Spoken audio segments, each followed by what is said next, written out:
Designers are researching all the time, but certainly there are a few ways that we do research that connect directly to our practice. For example, when I worked for a small design agency in Dallas-Fort Worth, we had a new prospective client who was a home builder. We went out to that home builder's location. They had a model home, and they hadn't even paved the streets for this new development. Our job was to learn as much about the product as possible. After all, if we were going to design brochures and websites and other materials to brand this home builder, we needed to know what their values were, what their homes were like, what the feel of the product was like. So going out and documenting that product was the most important thing for our work. So if you've ever been to Walt Disney World, you may have been leaving the Magic Kingdom or another park and had someone from Disney Research stop you and ask, so excuse me, would you mind answering a few questions for us? And they'll ask, so how long did you stay? Did you have any children traveling with you? What were their ages?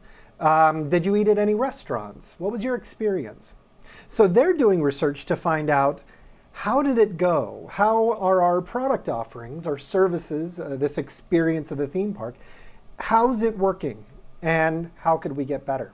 The more data they gather, the more they have to base future decisions upon. Now, in my own research, doing work with in end-of-life decisions, we're doing research that's exploratory.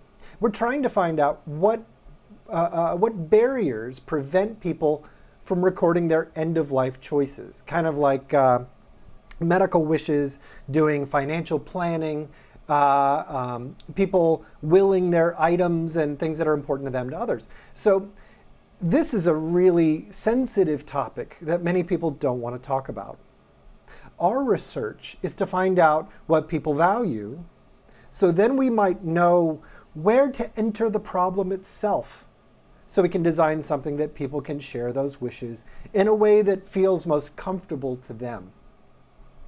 So here's the challenge of research and design. There's so much complexity when we talk about these three parts of design: the people, the object, and the context. For example, when we're researching, we have to get to know who people are. We also have to make or sometimes study an object, and that object is always used to produce some kind of goal or to reach some kind of goal. And in design, that always happens in a context. So when we're doing design, we've got to know who people are. And people are so complex and have come from backgrounds, and they have physical characteristics and their cultural components, and sometimes they just feel kind of cruddy that day because they have a cold or something. People are dynamic, always changing, and difficult to get to know really what they value because they don't always tell you. So in design, we certainly design things. We make stuff to help people achieve those goals. So we need to know how well design is working, like the Disney example. Once we've made something, we have to evaluate it.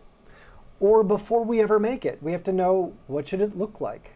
How does it match the message? Like my home builder example. Then there's context, this space around. Design and people always exist in some kind of place. I exist in my room right now, in my office. And it's not raining inside here, thank goodness. But if it were summer, these windows over here to my right bring in a lot of light, and this room gets super hot. So if the context where I'm working is really, really hot, I'm probably not going to be able to concentrate on reading very dense text very well. Contexts can also be social factors. For example, if there's political unrest, I give this example somewhere else.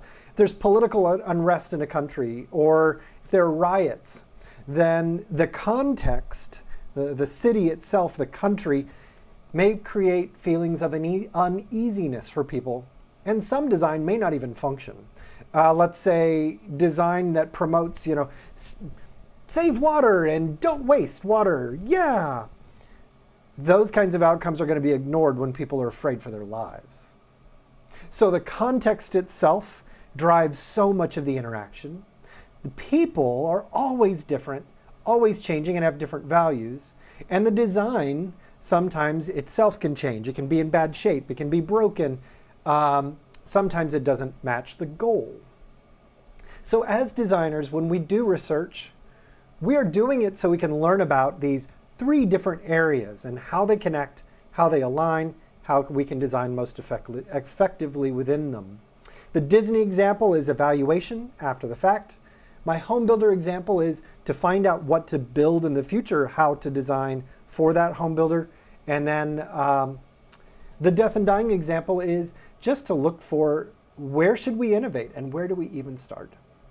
Design research gives us evidence so we can build our decisions on something that's real. The better researchers we are, the better evidence we have, and the clear directions we'll have for successful design.